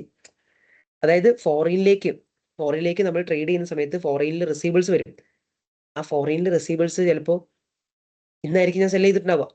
ആ പൈസ കിട്ടുന്നത് കുറച്ച് ടൈം കഴിഞ്ഞിട്ടായിരിക്കും അല്ലെ, കുറച്ച് ടൈം കഴിഞ്ഞിട്ടേ ആ പൈസ കിട്ടുള്ളൂ. അപ്പൊ ആ ടൈം കഴിയുന്നവരെ ഇപ്പൊ അവിടുത്തെ കറൻസിയിലായിരിക്കും അവർ ഇങ്ങോട്ടേക്ക് പേയ്മെന്റ് നടത്തുക. എനിക്ക് റിസിപ്റ്റ് വേറെ കറൻസിയിലായിരിക്കും, അത് ഞാൻ എന്റെ കറൻസിയിലേക്ക് കൺവേർട്ട് ചെയ്യണം. എന്റെ കറൻസിയിലേക്ക് കൺവേർട്ട് ചെയ്യുന്ന സമയത്ത് ഫോറിൻ എക്സ്ചേഞ്ച് റേറ്റ് മാറൂലേ? ഇന്നത്തെ ഫോറിൻ എക്സ്ചേഞ്ച് റേറ്റ്, ഇപ്പൊ അമേരിക്കയിൽ നിന്നാണ് ഞാൻ സാധനം സെല് ചെയ്തിട്ടുള്ളത്. അപ്പൊ അവിടെ നിന്ന് ഇങ്ങോട്ടേക്ക് എനിക്ക് ഡോളർ കിട്ടാനുണ്ട്. അപ്പൊ ഡോളർ കിട്ടുന്ന സമയത്ത് എനിക്ക് റെസിപ്റ്റാ. അപ്പൊ ആ റെസിപ്റ്റിന്റെ സമയത്ത് എനിക്ക് പേയ്മെന്റ് കിട്ടുന്നത് ചിലപ്പോൾ 1 മാസം കഴിഞ്ഞിട്ടൊക്കെ ആയിരിക്കും. 1 മാസം കഴിഞ്ഞിട്ട് 1.5 മാസം കഴിഞ്ഞിട്ടൊക്കെ ആയിരിക്കും എനിക്ക് ആ ഒരു പേയ്മെന്റ് അയാൾ തരുന്നതും എനിക്ക് റെസിപ്റ്റ് വരുന്നതും. ഇന്നത്തെ റേറ്റ് അല്ല, അന്നത്തെ റേറ്റിലേക്ക് വരുന്ന സമയത്ത് മാറാം. ഇന്ന് എനിക്ക് എത്രയാണോ ഇന്ത്യൻ റുപ്പിയിൽ കിട്ടുന്നത് എനിക്ക് ഉറപ്പിച്ച് പറയാൻ പറ്റില്ല. അന്നത്തെ റേറ്റ് എന്താണോ, അന്നത്തെ റേറ്റ് നല്ല റേറ്റ് ആണ്. അതായത് ഇന്ത്യൻ റുപ്പിയുടെ മൂല്യം കൂടുകയാണെങ്കിൽ എനിക്ക് ഒരുപാട് പൈസ കിട്ടും. ഇന്ത്യൻ റുപ്പിയുടെ മൂല്യം കുറയുകയാണെങ്കിലോ, റിലേറ്റീവ്ലി ഡോളറായിട്ട് കമ്പയർ ചെയ്തിട്ട് എന്റെ കറൻസിയുടെ മൂല്യം കുറയുകയാണെന്നുണ്ടെങ്കിൽ എനിക്ക് അന്ന് കിട്ടുന്നതും എന്തായിരിക്കും, കുറവായിരിക്കും. അപ്പൊ ആ രീതിയിൽ ഇപ്പൊ ഞാൻ പറഞ്ഞ കാര്യങ്ങൾ ചിലപ്പോൾ നിങ്ങൾക്ക് കിട്ടാൻ കുറച്ച് ബുദ്ധിമുട്ടുണ്ടാകും. ബട്ട് നിങ്ങൾ എന്ത് ചെയ്യണ്ട, അപ്പൊ ആ രീതിയിൽ ഞാൻ നേരത്തെ പറഞ്ഞൊരു തെറ്റുണ്ട്. ഇന്ത്യൻ റുപ്പിയുടെ മൂല്യം കൂടുകയാണെങ്കിൽ നമുക്ക് റെസിപ്റ്റ് കുറയും. ഇന്ത്യൻ റുപ്പിയുടെ മൂല്യം കുറയുകയാണെങ്കിൽ ഡോളർ ഇങ്ങോട്ടേക്ക് കൺവേർട്ട് ചെയ്യുമ്പോൾ ഒരുപാടാകും. അപ്പോൾ ആ രീതിയിൽ എന്താണ് റെസിപ്റ്റിൽ അങ്ങനത്തെ ഒരു ഇഷ്യൂ വരുന്നുണ്ട്, അല്ലെങ്കിൽ ആ ഒരു റിസ്ക് വരുന്നുണ്ട്. ഈ റിസ്കിനെ കുറിച്ച്, ഈ കറൻസിയുടെ മൂവ്മെന്റ് കാരണം എന്തായിരിക്കും റെസിപ്റ്റിന് സംഭവിക്കുക, എന്തായിരിക്കും പേയ്മെന്റിന് സംഭവിക്കുക എന്നുള്ളത് ഡീറ്റെയിൽ ആയിട്ട് നമുക്ക് ഇവിടെ പഠിക്കാനുണ്ട്. ഒരു മൊഡ്യൂൾ തന്നെ പഠിക്കാനുണ്ട്. ഓക്കെ, അപ്പൊ ഇത് സത്യം പറഞ്ഞു കഴിഞ്ഞാൽ അതും കൂടെ പഠിച്ചു കഴിയുമ്പോഴായിരിക്കും ഇതിന്റെ ഒരു ഐഡിയ കിട്ടുക നിങ്ങൾക്ക്. ഇവിടെ ഫോറിൻ കറൻസി അപ്രീഷിയേറ്റ് ചെയ്യാണ്. ഫോറിൻ കറൻസി അപ്രീഷിയേറ്റ് ചെയ്യാന്ന് പറയുമ്പോൾ എന്താ, ഫോറിൻ കറൻസിയുടെ സ്ട്രെങ്ത് കൂടുകയാണ്. ഫോറിൻ കറൻസിയുടെ സ്ട്രെങ്ത് കൂടുക എന്ന് പറയുമ്പോൾ എന്താണ്, ഫോറിൻ കറൻസി സ്ട്രെങ്ത് കൂടുക എന്ന് പറയുമ്പോൾ നമ്മുടെ കറൻസിയിലേക്ക് കൺവേർട്ട് ചെയ്യുമ്പോൾ ഒരുപാട് നമ്മുടെ കറൻസി കിട്ടും. അപ്പൊ ആ സത്യം പറഞ്ഞാൽ നമുക്കൊരു ഫേവറബിൾ മൂവ്മെന്റ്. ഓക്കെ, അപ്പൊ അതിൽ നമുക്ക് അതിന്റെ റിസ്ക്, അതായത് റിസ്ക് ആയിട്ട് പറയുന്നില്ല. നമ്മൾ പഠിച്ച റിസ്ക് എന്താ, ഫോറിൻ റിസീവബിൾസ് മാനേജ്മെന്റ് റിസ്ക് എന്താ, ഫോറിനിലേക്ക് ട്രേഡ് ചെയ്യുന്ന സമയത്ത് കുറച്ച് സമയം റിസീവബിൾസ് ആവും. ആ സമയത്ത് ഓൾസോ ഇത് വേറെ കൺട്രിയിലായതുകൊണ്ട് തന്നെ ആ കസ്റ്റമർ തരാത്ത ഒരു സിറ്റുവേഷൻ ഉണ്ട്, അയാൾ പേയ്മെന്റ് തരാത്ത സിറ്റുവേഷൻ ഉണ്ട്. ആ റിസ്കിനുള്ള സൊല്യൂഷൻ ആയിട്ടാണ് നമ്മൾ bill of exchange, forfaiting, letter of credit അതൊക്കെ പറഞ്ഞത്. ഓക്കെ, ഇതത് നമ്മളോട് കറക്റ്റ് ആയിട്ടുള്ള സ്റ്റേറ്റ്മെന്റ് ചോദിച്ചത്. ഇത് സത്യം പറഞ്ഞാൽ ഫോറിൻ റിസീവബിൾസിലുള്ള കേസിൽ ഒരു കറക്റ്റ് സ്റ്റേറ്റ്മെന്റ് അല്ല. ഇത് നിങ്ങൾക്ക് ലേറ്റർ ആട്ടോ മനസ്സിലാവുക. ആ ഒരു ലാസ്റ്റ് റിസ്ക് മാനേജ്മെന്റ് എന്ന് പറയുന്ന ഒരു മൊഡ്യൂൾ ഉണ്ട്. ആ മൊഡ്യൂളിലാണ് ലേറ്റർ നിങ്ങൾക്ക് ഇതിനെക്കുറിച്ച് ഒരു ഐഡിയ കിട്ടുന്നത്, എന്തുകൊണ്ട് തെറ്റായി എന്നുള്ളത് അറിയാൻ പറ്റും. ഇനി the safest way to conduct business with foreign receivable is by making sale where goods shipped and delivered before payment is due. ഇത് ഓപ്പൺ അക്കൗണ്ട്, ജസ്റ്റ് ഇത്രയേ ഉള്ളൂ. ഏറ്റവും സേഫസ്റ്റ് വേ എന്ന് പറയുന്നത് ഓപ്പൺ അക്കൗണ്ട് ആണ്. ഓപ്പൺ അക്കൗണ്ട് എന്ന് പറഞ്ഞാൽ എന്താ, ഒന്നുമില്ല, ഞാൻ ഷിപ്പ് ചെയ്യുന്നു, ഡോക്യുമെന്റ്സ് കൊടുക്കുന്നു, അത് കഴിഞ്ഞിട്ട് പേയ്മെന്റ് തിരിച്ച് എന്താണ്, അത് കഴിഞ്ഞതിന് ശേഷം പേയ്മെന്റ് കളക്ട് ചെയ്യാൻ ഇരിക്കുന്നു. ഇത് ഏറ്റവും റിസ്ക് ഉള്ള ഒരു വേ അല്ലേ? ഇതാണ് ഏറ്റവും റിസ്ക്. കാരണം ഞാൻ ഗുഡ്സ് അയച്ചു, ഡോക്യുമെന്റ്സ് അയച്ചു, ഇനി അതൊക്കെ കിട്ടിയിട്ട് അവൻ പൈസ തരാതിരിക്കാൻ നല്ല ചാൻസാ. ഇവിടെ ഹൈ റിസ്ക് ആണ്. ഇവിടെ സേഫസ്റ്റ് വേ എന്ന് പറഞ്ഞത് ഇത് നല്ല റിസ്ക് ഉള്ള വേ ആണ്. ഏറ്റവും സേഫസ്റ്റ് വേ എന്താണെന്ന് അറിയോ, സാധനം അയക്കുന്നതിന്റെയും ഗുഡ്സ് ഒക്കെ കൊടുക്കുന്ന, അല്ലെങ്കിൽ ഡോക്യുമെന്റ്സ് കൊടുക്കുന്നതിന്റെ ഒക്കെ മുന്നേ ആദ്യം ക്യാഷ് അഡ്വാൻസ് വാങ്ങിക്കുന്നു. ആദ്യം തന്നെ പൈസ വാങ്ങിക്കുമ്പോൾ അതാണ് ഏറ്റവും സേഫസ്റ്റ് വേ. ഓക്കെ, അത് പലപ്പോഴും പറ്റാറില്ല, നമ്മൾ പറഞ്ഞിട്ടുണ്ട്. മൂന്നാമത്തെ സ്റ്റേറ്റ്മെന്റ് പറയുന്നത്, there is no need to assess the credit worthiness of foreign customers. ആ ഫോറിനിലെ കസ്റ്റമേഴ്സിന്റെ ക്രെഡിറ്റ് വർത്തിനെസ് ഇല്ല, അവർ എത്രത്തോളം ക്രെഡിറ്റ് വർത്തി ആണെന്ന് അസസ് ചെയ്യേണ്ട ആവശ്യമില്ല എന്നാ പറയുന്നത്. എപ്പോ നമ്മളൊരു എക്സ്പോർട്ട് ക്രെഡിറ്റ് ഇൻഷുറൻസ് എടുക്കുകയാണെങ്കിൽ, എക്സ്പോർട്ട് ക്രെഡിറ്റ് ഇൻഷുറൻസ് എന്ന് പറഞ്ഞാൽ എക്സ്പോർട്ടിലേക്ക് അല്ലെങ്കിൽ ഫോറിനിലേക്ക് നമ്മൾ ക്രെഡിറ്റ് ചെയ്യുന്ന സമയത്ത് ആ ക്രെഡിറ്റ് നമുക്കിവിടെ റിസീവബിൾ ആണല്ലോ, ആ റിസീവബിൾസിന് നമ്മൾ ഇൻഷുറൻസ് എടുക്കുന്നു. അപ്പൊ ഇൻഷുറൻസിന്റെ പ്രീമിയം അടക്കേണ്ടി വരും. അഥവാ എനിക്ക് തിരിച്ചു തന്നില്ല എന്നുണ്ടെങ്കിൽ ഇൻഷുറൻസിൽ എനിക്ക് ലോസ് കവർ ചെയ്ത് തരും.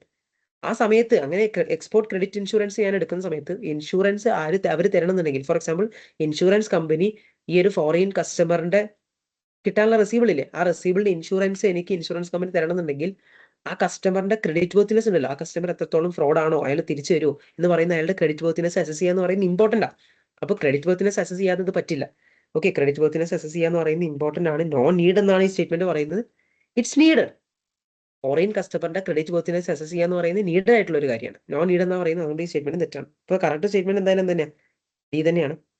ഡിസ്കൗണ്ടിങ് ബിൽസ് ഓഫ് എക്സ്ചേഞ്ച്, നമുക്ക് ബിൽസ് ഓഫ് എക്സ്ചേഞ്ച് വെച്ചിട്ട് ഡിസ്കൗണ്ട് ചെയ്തിട്ട് നമുക്ക് ഫോറിൻ റിസീവറിന്റെ ഡിഫോൾട്ട് റിസ്ക് കുറയ്ക്കാൻ പറ്റും. Yes, it's correct. നമ്മൾ ബിൽ ഓഫ് എക്സ്ചേഞ്ച് ക്രിയേറ്റ് ചെയ്യുന്നു, അത് അയക്കുന്നു, അയാൾ അക്സെപ്റ്റ് ചെയ്യാന്ന് പറയുമ്പോൾ എന്താ, അയാളൊരു പേയ്മെന്റ് ഗ്യാരണ്ടി തരണം.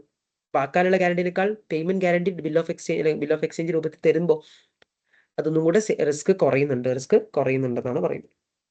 അപ്പോൾ ഓപ്ഷൻ ഡി ആണ് കറക്റ്റ് ആൻസർ വരുന്നത്. ഓക്കെ, ഇനി അടുത്ത്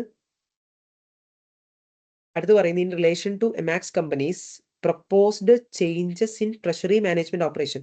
ട്രഷറി മാനേജ്മെന്റ് ഓപ്പറേഷൻ എന്താണ് ചേഞ്ച് ചെയ്യാൻ ഉദ്ദേശിക്കുന്നുണ്ട്? എങ്ങനെയാണ് ചേഞ്ച് ചെയ്യാൻ ഉദ്ദേശിക്കുന്നത്? ഇപ്പോൾ ഡീസെൻട്രലൈസ്ഡ് ആണ്. ഇപ്പോൾ ഓരോ ഡിവിഷന്റെയും അവരവരുടെ ഡീസെൻട്രലൈസ്ഡ് ആയിട്ടാണ് ചെയ്യുന്നത്. അതിന്ന് സെൻട്രലൈസ്ഡിലേക്ക് സ്വിച്ച് ചെയ്യാണ്. അതിനെ റിലേറ്റ് ചെയ്തിട്ട് കറക്റ്റ് സ്റ്റേറ്റ്മെന്റ് എന്തൊക്കെയാണെന്ന് പറയുന്നത്. ഓക്കെ, അതിനെ റിലേറ്റ് ചെയ്തിട്ട് കറക്റ്റ് സ്റ്റേറ്റ്മെന്റ് എന്തൊക്കെയാണെന്ന് പറയുന്നത്. ലോക്കൽ മാനേജ്മെന്റിന് ഇൻസെന്റിവൈസ്ഡ് ആയിരിക്കും പ്രോഫിറ്റബിലിറ്റി മാക്സിമൈസ് ചെയ്യാൻ വേണ്ടിയിട്ട്. അങ്ങനെയാണോ?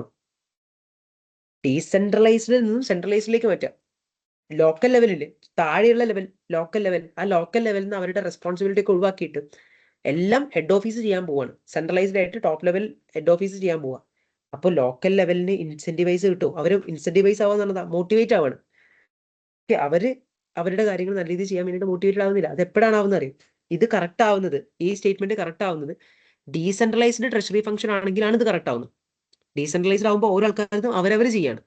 അപ്പൊ അവരവരുടെ കാര്യങ്ങൾ ഏറ്റവും ബെസ്റ്റ് ആയിട്ട് ചെയ്യാൻ വേണ്ടിയിട്ട് അവർ എന്ത് ചെയ്യും? ഇൻസെന്റിവൈസ്ഡ് ആവും, മോട്ടിവേറ്റഡ് ആവും. ഇത് സെൻട്രലൈസ്ഡിലേക്കാണല്ലോ നമ്മൾ ഷിഫ്റ്റ് ചെയ്യുന്നത്. അതിൻ്റെ ഒരു അതിനെ റിലേറ്റ് ചെയ്തിട്ട് ഇത് ശരിയായിട്ടുള്ള ഒരു സ്റ്റേറ്റ്മെന്റ് അല്ല. നമ്മൾ ഡീസെൻട്രലൈസിനെ സെൻട്രലൈസിലേക്ക് ഷിഫ്റ്റ് ചെയ്യണം. അപ്പൊ അതിൽ ഇത് സംഭവിക്കുന്നു പറഞ്ഞാൽ ശരിയല്ല. ഡീസെൻട്രലൈസ്ഡ് ഇത് സംഭവിക്കുക. Okay, Emax company will more responsive to localised needs.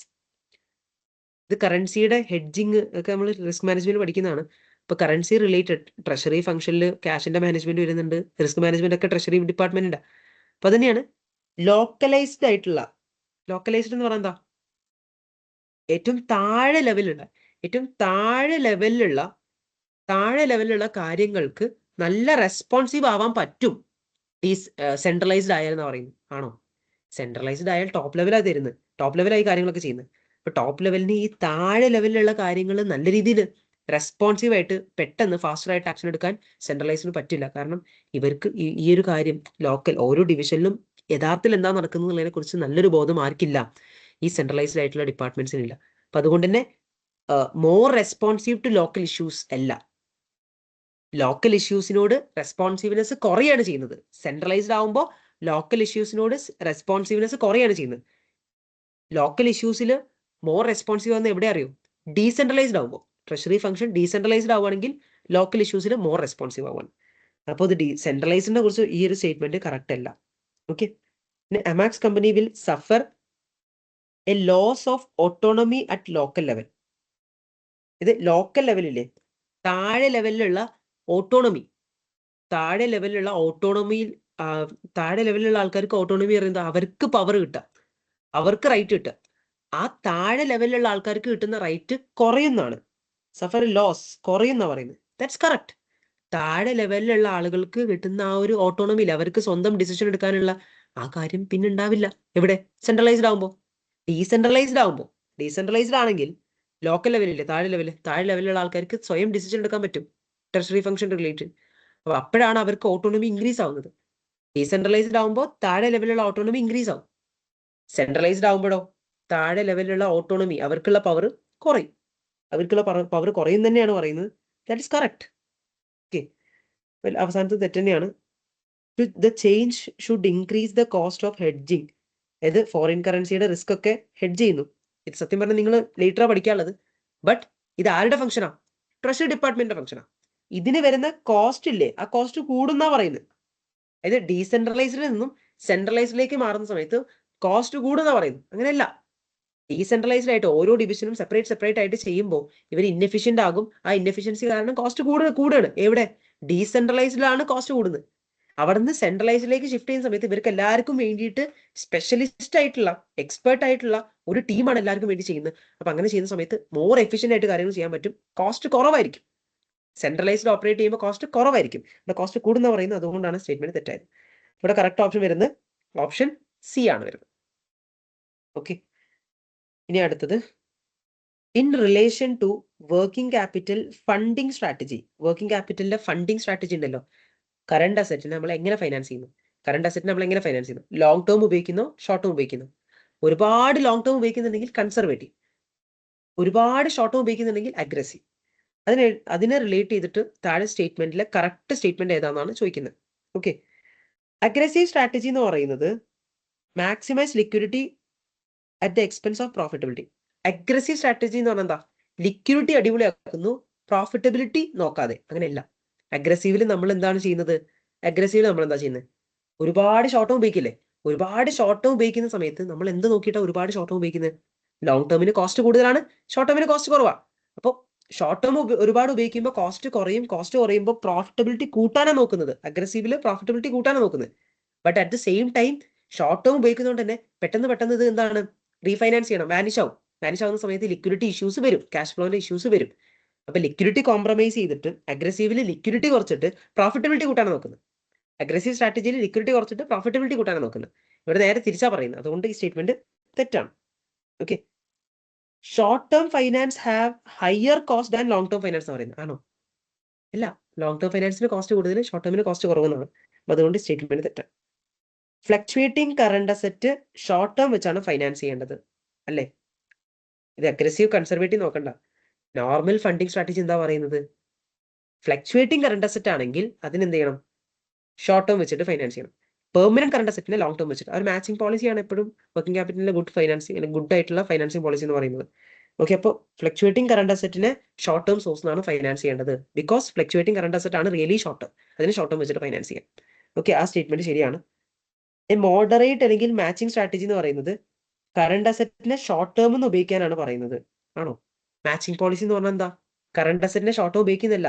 Current അസറ്റിലെ പെർമനന്റ് പാർട്ട് ലോങ് ടേമും ഫ്ലക്ച്വേറ്റിംഗ് പാർട്ട് ഷോർട്ട് ടേം എന്ന് വെച്ചിട്ട് മാച്ച് ചെയ്യാനാണ് മാച്ചിങ് പോളിസി പറയുന്നത്. ഇവിടെ മാച്ചിങ് പോളിസി പറയുന്നത് എന്താണെന്നാ? ഫുൾ ഷോർട്ട് ടേം ഉപയോഗിക്കാനാണ്. അത് അഗ്രസീവാ, അതുകൊണ്ട് മാച്ചിങ് അല്ല. ഇവിടെ കറക്റ്റ് ആയിട്ട് വരുന്ന ഒരു സ്റ്റേറ്റ്മെന്റ് സി മാത്രമാണ്.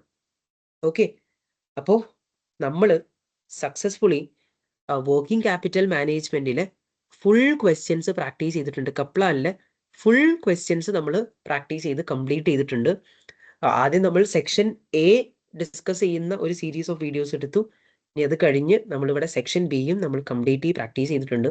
നിങ്ങൾ സ്വയം പ്രാക്ടീസ് ചെയ്യുന്ന സമയത്ത് എവിടെയാണോ നിങ്ങൾക്ക് ഡിഫിക്കൽട്ടി വരുന്നത് അത് അതാത് സമയത്ത് പോയിട്ട് കാണാനാണ് ഇത് ഉപയോഗിക്കേണ്ടത്. Okay, happy learning. നമുക്ക് വീഡിയോ ഇവിടെ വൈൻഡപ്പ് ചെയ്യാം. Okay, bye bye. All the best for your studies.